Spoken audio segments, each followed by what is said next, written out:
Hello beautiful people, let's make this easy bread at home. In my bowl I added in milk and I brought in yeast and sugar to mix this to combine properly. It's important you note that it's your yeast that will help your bread to rise. If you're not sure, you cover this for 5 minutes and allow it to bloom. If it doesn't show any foamy signs, please discard it. And I brought in 1 large egg and nutmeg powder. You can either use nutmeg or cinnamon. A little is fine, and we'll mix all this to dissolve the egg yolk and combine properly.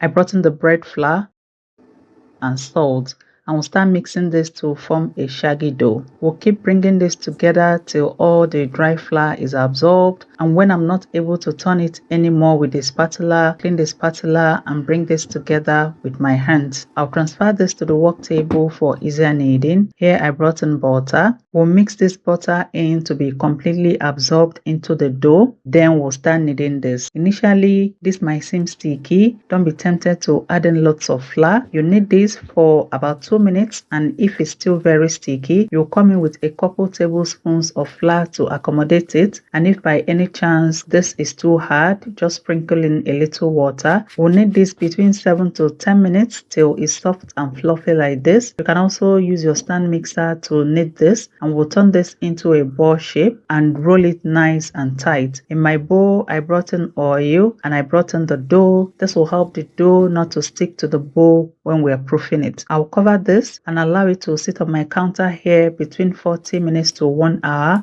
or until it doubles in size. I live in the warm regions. If you live in the cold regions, you might need to send this to your oven with your oven turned off, and mine has risen so well. We'll take out the plastic wrap and I'll spread out a little flour on my work table and bring in the dough. We'll deflate all the bubbles in the dough and spread it out. Now we'll turn this into a ball shape again and flip it to the other side. I'll poke a hole in the middle of this dough and we'll cut it open. And we'll cut this dough into little pieces. Cut it to the number of bread rolls you want.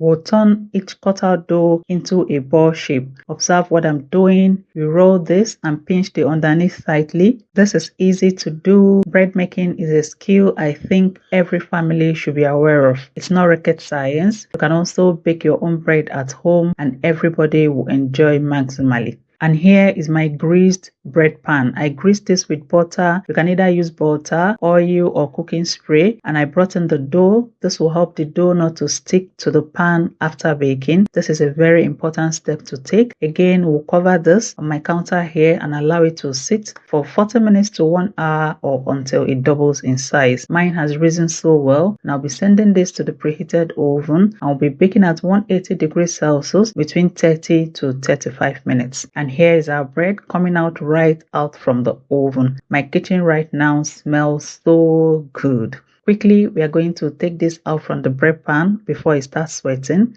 And when you gently tap the bread, it's going to give you an olo sound. That's to tell you that the bread is properly baked.